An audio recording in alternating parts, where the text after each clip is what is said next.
So welcome everybody to our Wednesday afternoon webinar. And we've chosen this subject because it's something that we've noticed more and more people having property and assets abroad. And they don't necessarily have to be because you've actually bought something, but it's landed in your portfolio either through inheritance or just acquisition. And we've noticed more and more people actually owning property and assets abroad. Unfortunately, of course, some of you have holiday homes which you can't visit at the moment, which is unfortunate. But there is a situation which is getting more and more prevalent as to the questions surrounding ownership of foreign assets. And how does that actually affect you here when you're actually hundreds and hundreds of miles away in England? So we're going to have our speaker and panelists who are available as well to answer questions. Jakub Kotan, who is one of our solicitors here in the private client department, who's really got a real international feel about him. He is Czech and has family all around the world, and he is really very good at spotting issues related to inheritance tax, and particularly when it relates to international assets. So Jakub, welcome. Thank you. Thank you for the introduction, Vinay. Should I take over now from here? Of course, please go ahead. Yes, absolutely. Okay. Well, my name is Jakub Kotan, as you've been told by Vinay. I've prepared a little poll before we start the presentation, and I'd like to put it out there, and please answer questions so I can we can discuss it afterwards. So the poll is coming up now. And it says, ignoring all natural causes, what is the most likely cause of death whilst on holiday?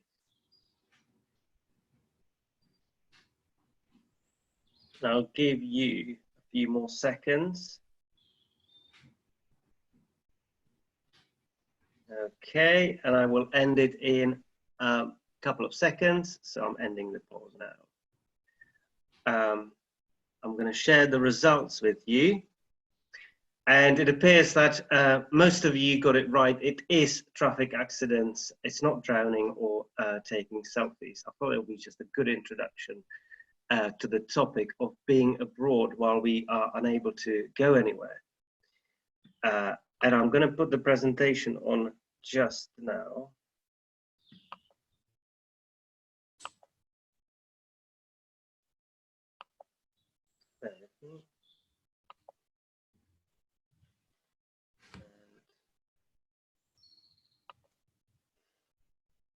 Right. So this is the beginning of the presentation. And you have heard about who I am. So I'd like to open up this topic of assets by sort of a slight image of how I imagined my holiday to be this year. Unfortunately, it's looking more like this over the summer. So moving on from this, I'm going to tell you a bit more about what these assets abroad may mean and how we come about having any of those. So of course, it includes assets like houses, it could include land, it could include ruins, as you can see in the pictures. There's a picture of banknotes, so it's bank accounts and cash abroad. It could also be share investments. Registrars are based all over the place, so it doesn't need to be share registrars in this country. And it could also be a pension. If somebody worked abroad or lived abroad for a while, they may have a pension elsewhere. And that's a foreign asset, which may work completely differently to the private pension system we have in this country. So how do I become an owner of a foreign asset? Of course, I can buy one. I can buy my holiday villa in France. I could also get it through inheritance. I could inherit an asset from my uncle who I hardly knew and who lived abroad. I could get it through a job, like the pension I mentioned. It could be potentially even some sort of a share scheme benefit, and I'll end up having shares in a foreign company.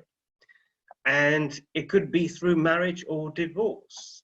There are jurisdictions like France or Italy where the default option is that if a married couple buys a property abroad, it is to be shared. So what concept of sort of joint ownerships, tenancies in common we have, or sole ownership we have in this country may not apply abroad. So you may end up owning an interest or property or title to a property abroad without actually fully knowing that it is happening. So hopefully by the end of this presentation, I'll be able to sort of explain how to prevent the unknowns from happening.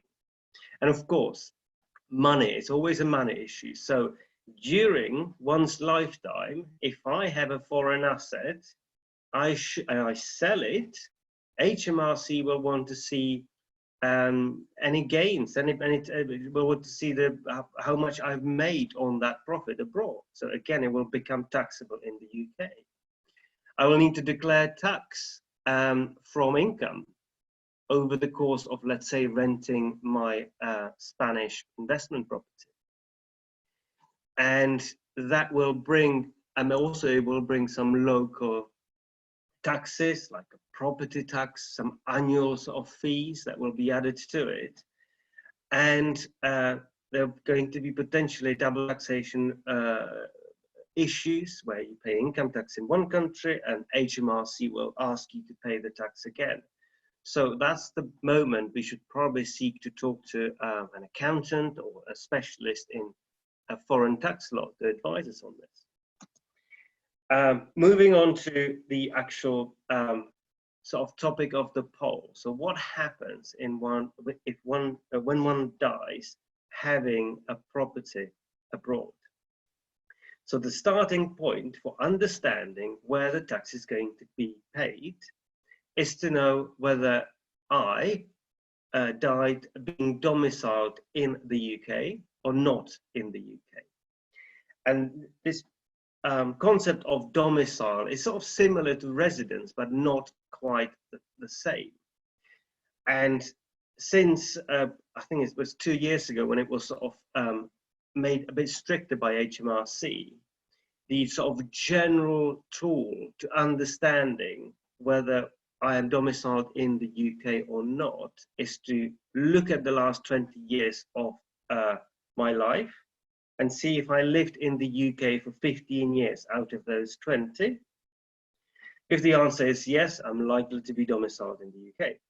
Again, and the last 3 years of this period will be particularly looked at because that would be about my permanent home. Was I permanently based in the UK? And if so, I am domiciled in the UK. So in my example, I've been in the UK I'll give you my example, my personal example. I've been in the UK for 20 years. I have my job here, my primary economic interests are in this country, and therefore, not being an English citizen still means that I am UK domiciled for inheritance tax purposes. And it is quite important to work it out while you're doing your inheritance tax planning, because the next slide will show how important it is. So, knowing what my domicile is, this is how the tax will be paid. If I am domiciled in the UK, HMRC will tax all my assets worldwide, no matter whether they are in the UK only or whether they are abroad. But if I am domiciled abroad, therefore non-UK domiciled, only those assets in England and Wales, or some of the various jurisdictions within the UK, will be taxed by HMRC. Those abroad will not. And I'm going to move on to just understand that it is not only HMRC taxing assets on my death, it is also the authorities in the various jurisdictions.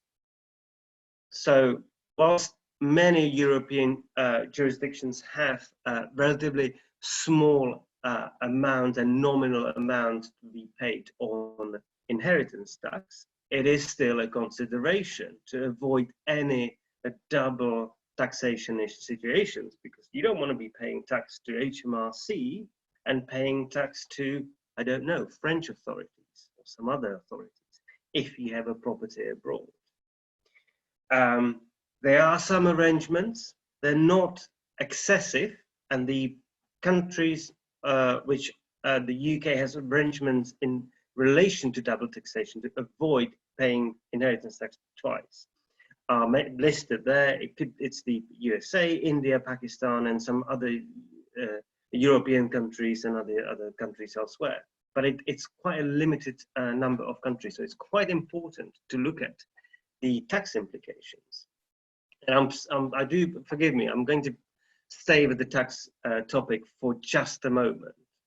So, when one has an asset abroad, however it may be acquired, we should probably look at the sort of two jurisdictions separately, the UK and the foreign jurisdictions. So first of all, what I should do in England is to have a will professionally drafted. I should consider whether I should deal with all of my properties elsewhere or only those based in England or England and Wales, wherever they might be. I should be ever so careful not to revoke any of my foreign wills if they are in place, or revoke them if I intend to do so only. And while still being members of the EU within the transitional period, we can benefit from the EU succession regulation, which allows the professional drafting of will to insert a choice of jurisdiction clause into your will. So if you have a property in Europe, then you'll be able to sort of direct how that will be dealt with on your death. So that's planning in England, but planning abroad is sort of similar, but there are some other considerations to be made. So there are going to be probably various jurisdictions, like for instance, India or the USA. They are more common law-based jurisdictions, and where there you've got more of a choice to decide how you can deal with your assets. But jurisdictions like France or Italy or Spain, there's a set way of dividing the assets among the family members. And in order to defeat that rule, you would need to consult a local lawyer to mitigate what can be done. Because if you don't, you'll end up paying inheritance tax on those assets, which you wouldn't have paid had you been just disposing it under your will. So it's quite important.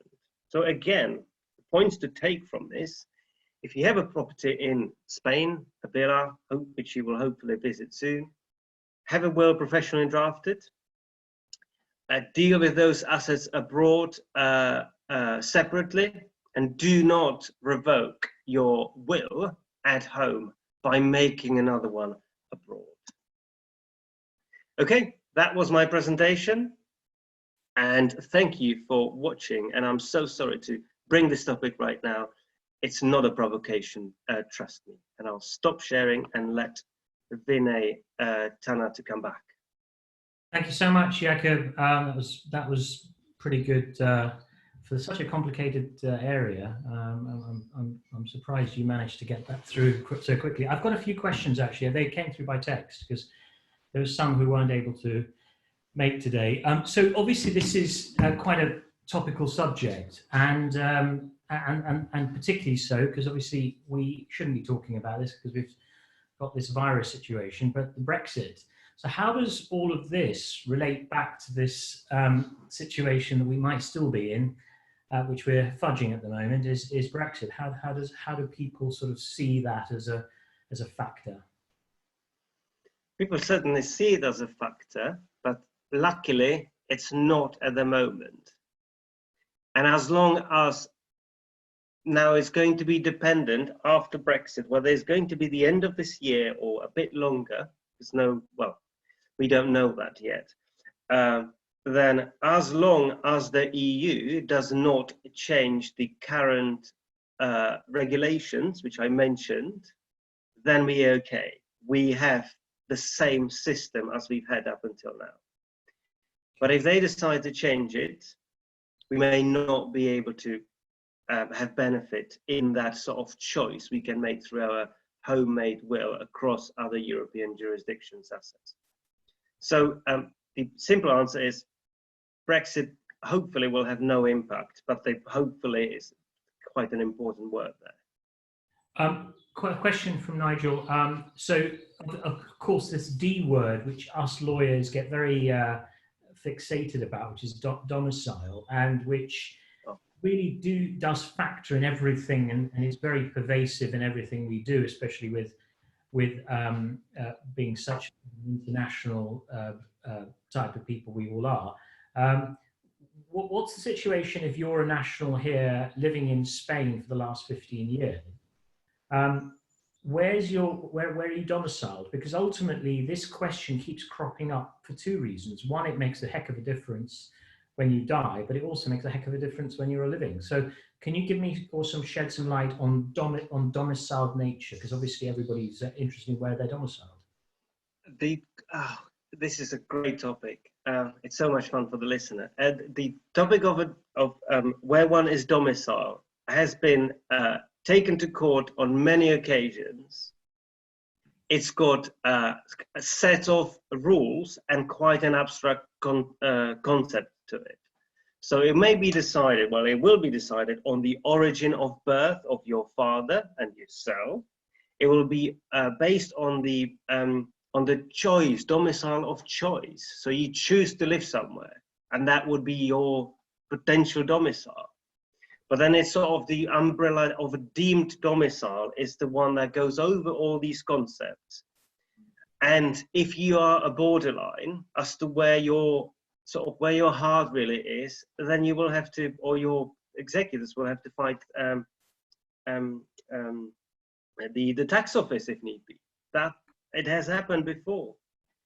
It has happened before to the extent that there was a case with HMRC a few years ago when a Welsh national who lived in the States for about the United States of America for about 20 years of his life, just completely retired there, had his Welsh flag placed on his coffin during his funeral, and the picture got out, and HMRC brought an inquiry into his domicile status. So this is what can happen. So be careful with your flags. So I've got another question here from, again, in the text. This is a situation which I think everybody seems to ask us, and that is a great question, really. And I wanted to thank David for this one. So we always have a situation when we're doing inheritance of, gathering estates, and there's a sort of piece of land somewhere, somewhere in India or somewhere else, and it's sort of either co-owned with brothers and sisters or parents. I mean, does that need to be included? And can we just not forget about it? It's the land. It's an asset.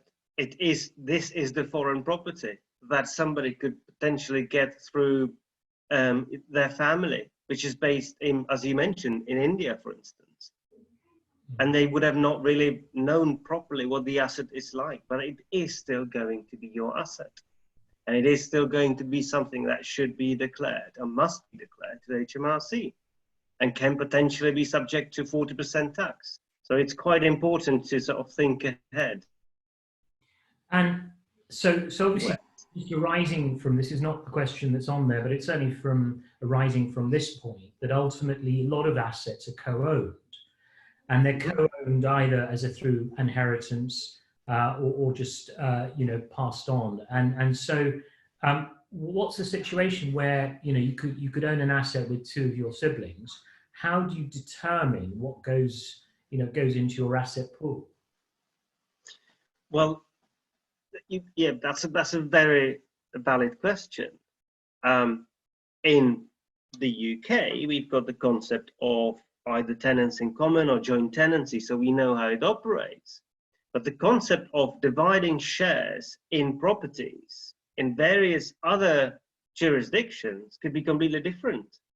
So you need to understand how it may be dealt with. If you, for example, own co-own a house or a land with your siblings, how that share may be treated on your death. And every jurisdiction could be different. There's some unifying factors. We can probably sort of have an idea, but it is important to properly consider the options before. Consider the options rather than leaving it to its own destiny. Let's just put it this way. So a question from Dinesh Somchatra from Major Estates. Thanks, Dinesh, for joining us today. Dinesh has asked a question which actually is all at the tip of our tongues, particularly when we see these massive earning capacities of a lot of these superstars, racing drivers, etc. He's written about Ian Botham, but I mean it could be anybody who earns these vast amounts and pays little tax, and they basically obviously chosen a haven. How does that work? Because clearly, that it is complicated, but people are doing it, and it's the very rich who seem to be sort of getting the advantages of these small amounts of tax that they're paying. But what's the real situation? Can you sort of shed some light on that? Okay, so I think we need to look at two things, and I just don't want to forget. I've just looked at the questions. Nigel had a very good point about different types of assets, and I'd like to address that. But I think the last question relates to my current situation while I'm alive, and some people, and they have a good tax reason to choose sort of tax havens, live in Monaco. There's so many racing drivers and tennis players being based in Monaco because their tax regimes are different to their local countries, and they can keep more money. But the tax residency works differently to domicility. So if I play tennis professionally, for example, and I retire in Monaco, and then I've spent the last 30 years of my life in Monaco, then that's fine. I am domiciled there. But I think what we are sort of looking at is a temporary measure while I'm actually actively earning vast amounts of money to be purposefully domiciled in a jurisdiction. But once that income ceases to exist, then I may move back to my home country. And that's often the case with these sort of wealthy individuals, because the earning capacity sort of disappears after the age of 30 for a football player, I suppose. But ultimately, that haven, of course, goes straight into your inheritance tax calculation. I mean, in the end. In the end, it's your asset. It would end up there. And I think Nigel's just one of our other partners has just said it. Usually he's tied up into a trust. I know the Eccleston is a very good example where Bernie Eccleston has put it into what we call the Bambino Trust, and then that's really interesting because that's how these things are held, and trusts are created for these purposes. But of course, the taxman looks at these things scrutinizing. We've run out of time. You can make settlements. Sorry. Go on. Last point. You can settle into foreign trusts, but that's a completely different sort of construction, and the amount being settled there should be substantial to sort of mitigate any ongoing and setup costs. So yes, of course, if you don't keep the money where you live, you could potentially save money on the sort of income generated from that capital. Jakub, we've come to the end. My goodness. We are ready for the next one next week. Please do join us. This is an interesting one, which is changes in terms of contracts whilst this lockdown is in place. Our speakers, Daniel and myself, next week to do with changes in contractual terms without your blessing. So it'll be really interesting to see how we answer some really quite thorny questions on employment law. Jakub, thank you so much for a subject which I think everybody is interested in, because everybody, I think, has some type of interest in foreign property nowadays. Thank you, everybody, for joining us. Speak to you or see you next week, next Wednesday at 3 p.m. And thank you for your support. All the best and keep safe. Thank you. All the best.